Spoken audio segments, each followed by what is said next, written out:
Hey, thanks for tuning in to the Dan Time podcast. Uh, Dan Time here in a big way at the world famous Flora-Bama um, with the one and only River Dan. How you doing today, man? Doing great, man. We played a little golf down here, and it's been a great day. About to do a little honky tonking and repeat. Well, I love that. Go ahead. It's all right. Josh has been playing my place quite a bit. I sure love to get you and him together. Huh? Will you do a solo with him one night? I don't do it solo. I mean, I'm just, I'll talk to you about it. We tried to find a little corner here to get him away from the fans for a minute, but they still find him. Oh, he's a musician. That's a good buddy, Johnny B. Dan, what I was starting to say was this style of country music that you guys are playing to live audiences. I just know from how I feel about it, I'm hungry to hear this stuff. And I think when people turn on the radio these days, there are some good artists, that are writing original music, but there's a lot of stuff on the radio that just doesn't really warm the pot, I don't think. It won't ever be that way. I mean, old country. I mean, there's just only so much they're gonna put up with. I love it. I just do what I want, play what I want. If they like it, great. If they don't, get on. Dan, how long have you been recording music? I got a little bit on your background, and you play basically any instrument in the studio, right? You play banjo, harmonica, guitar. I play quite a few, yeah, but recorded. I've got 2 records and a single, and they were quite a few years ago now. Just been playing live, paying bills. Didn't make any money from record sales, so get out there and bust your butt. What I was telling you when we first started talking and setting up this interview was your music. I really like that.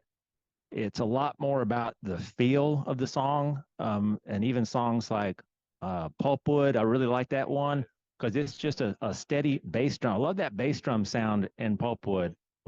Waylon Jennings, 4 on the Floor. I love it. Um, and so you're able to strip it all the way down and still get that emotion across.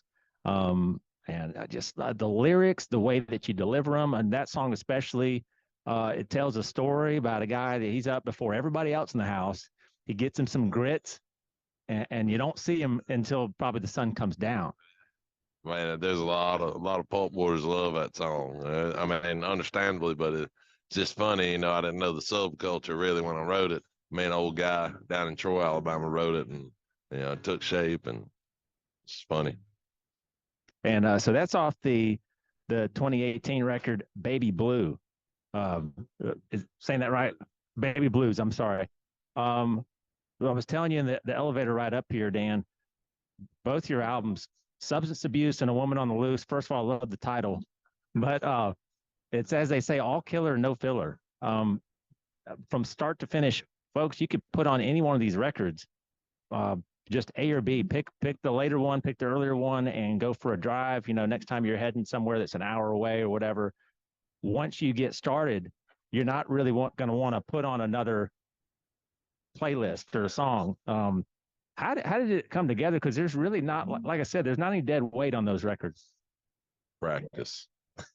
No, that's sheer luck, man. I mean, you do the best you can, putting them in order and in some kind of order that makes sense, because they certainly weren't all written for a record. You just take your best songs, put them together, and try to make it all make sense. But yeah, if you want to hear the new stuff, you got to come see me live. And that's probably really, folks, the best way that you're going to experience River Dan. I'm saying that I haven't even seen him perform, but we're just in this setting here at the Flora-Bama. You've played here a few times over the years. I've cut my teeth there for sure. I got to know Joe Gilchrist just for a very short time before he passed away. Do you have any memories with Joe? Yeah. Oh yeah. Since Wayne Mills was one that got me in here, and met Joe and everybody, and Cam and John. Man, it's been a great family, and I love coming back here, and I'm glad they still have me. I'm probably going to bounce around some of my questions here, but just looking at your like your Facebook page, you got fans from all over the country and probably some fans that you've heard from in other countries. Is when people say, "Hey, come to Missouri and play, come to Pennsylvania," like, can you? Is there a point in time where you might be able to get out, to the Midwest or Appalachia? I made it to Ireland year before last. Well, I went over there and played a couple shows and did a couple festivals, but yeah, we go all over. I'll go anywhere. I mean, as long as they'll pay me to go there, I'll go there. Um, I want to call out some of your band members. I guess these guys still playing with you. Jason Parker on bass. Uh, Sad story. I'm sorry, we don't have to go there, but Who you got on there? and, Jeff. Yeah, man. So he's saxophone player. He is very, very busy. So I get him twice a month, and it's special, man. It's special. He's so good. He's playing Wednesday with us at a fair in Mississippi. But yeah, Jason used to play bass. Teardrop, Jimmy Teardrop, he's been playing with us for a long time and kind of went off and played some major tours and then come back. And then we got Waylon Davis on drums. Can't believe his name is on there. Okay, yeah, dude, he's been with me the longest. He's ride or die, man. That Joker, he's great. And I can count on Waylon. And then Brad Baker, he's about 2 years in, and he's the bass player now. And speaking of Waylon Jennings, if you like some of these artists, Merle Haggard, Waylon Jennings, if there's an era of country music that your dad listened to, your grandfather listened to, let's say you're 22 years old and you've missed seeing Waylon Jennings live by like 25 years, and there's nobody out there playing like him. Riverdan is going to be right up your alley. He's going to scratch that itch, I'd say. Do you have some young guys and girls come to your show that are just like they've been listening to some of this old country? They've downloaded the music, but there's nobody out there performing it. I'm amazed. Man, people blow my mind. They show up, and this little girl, young girl, should come up, and you think she's going to request Morgan Wallen or something new, and she's like, "Play Pancho and Lefty." It's crazy. Like they'll have all these off the wall old country songs. I love it, and that's what I don't know if I sound like Waylon, but I certainly try to give off that same passion. At least my own taste of it. It's good. I love singing them. Yeah. I mean, your authenticity really comes across that you're not trying to be anything other than what you are. Real comfortable in your own skin. Some of the song titles, and the subjects, a lot of whiskey and women combinations that are disastrous. I was younger. How about your favorite, your drink of choice, and how does well, are you a whiskey guy, and what's? No, I used to be. Used to be a Budweiser whiskey and Jack Daniels guy. That was me. I gave it up. It gives me heartburn thinking about it now. I drink tequila, silver tequila. I shoot it, drink water. That's it. I don't mess with nothing else. So right when you get to the bar, before you set up or do anything, you're gonna want to take a double shot of tequila just to get right there, and then go from there. Yeah. But it's art.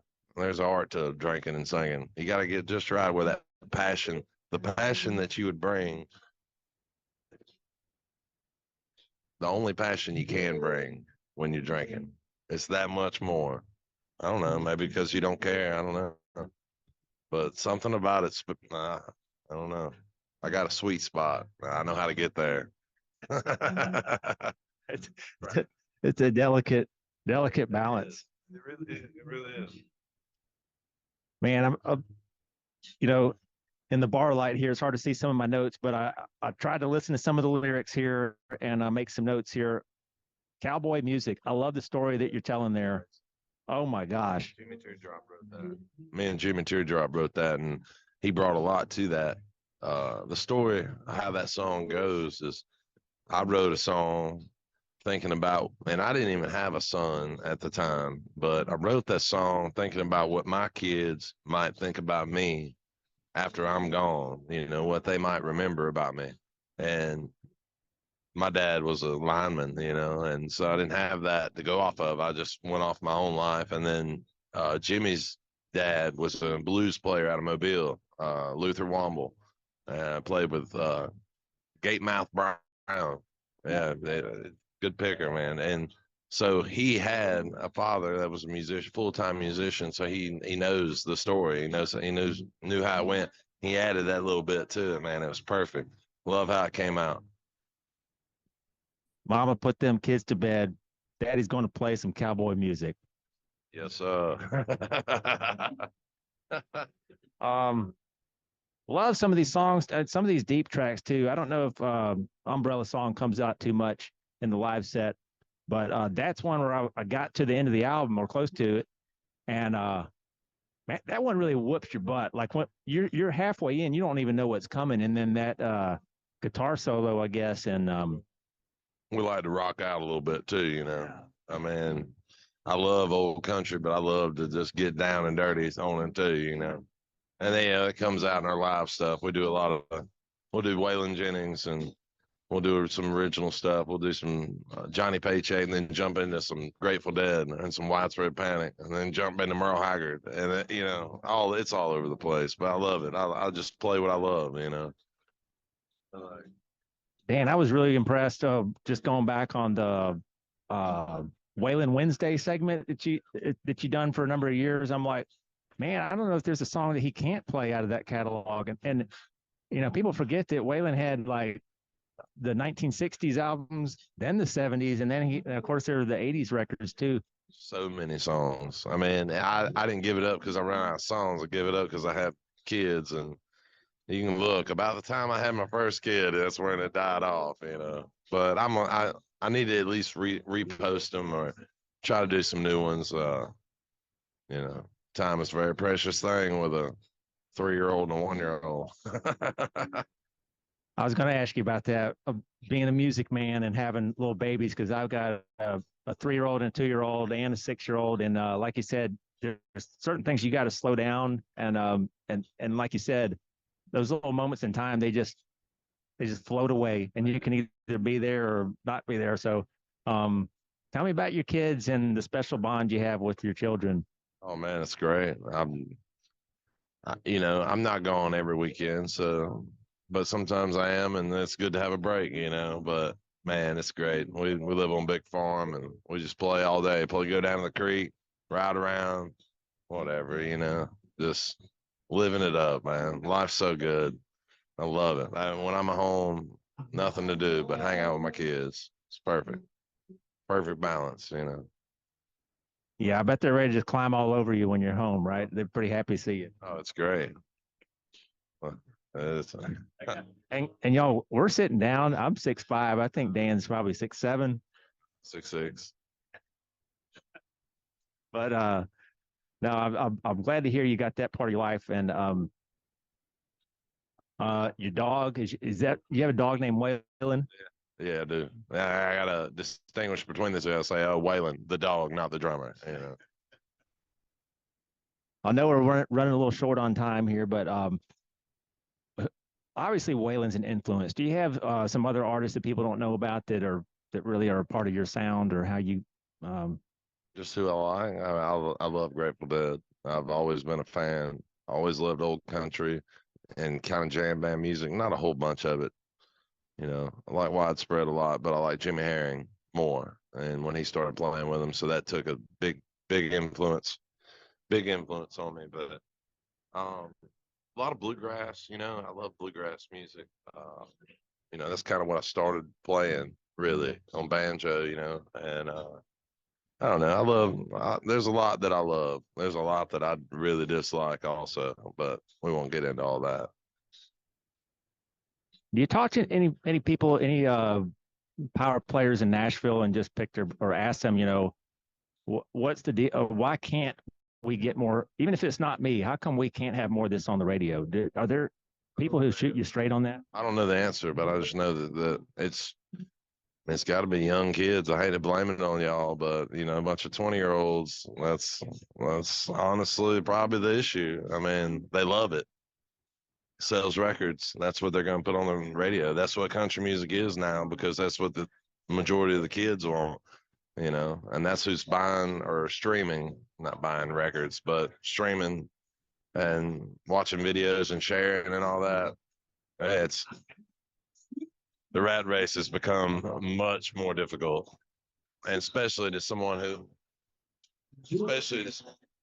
like me who is technologically inferior. I'm doing good to post my Waylon Wednesdays, but uh, I don't know. It's frustrating. I mean, there's people out there making good music though. I mean, I know of a bunch of people that I like to listen to, new guys that are great, and they're doing it.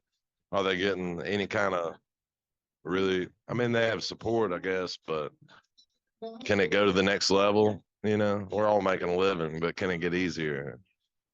Well, I don't know. We'll see. It's all about who you know, anyhow. Yeah. Do you have people after your shows come up to you and say, "Hey, listen, don't change what you're doing. Be who you are"? I mean, they probably don't have to tell you that, but all the time they come up and they're like, "Hey, don't ever change." I'm like, "Don't tell me what to do." well, it's refreshing to see. Uh, Oh, we're good. We're good. uh, let's see a couple other questions here. I know you got to go, but the Mr. Can't Do Right video. I watched this and I put a little note there. I'm not going to give it away, but folks, go on the website or find a way to watch this video. There's a hilarious little moment there at the end of the song. Mr. Can't Do Right. I think any guy can relate to this. Maybe That's my wife in the video. See, we're gonna have it any other way. You put no other woman in this video. I love the references. Try to run my fingers through your hair, and you run into a tangle. You buy the tickets to the movies, and she's already seen it.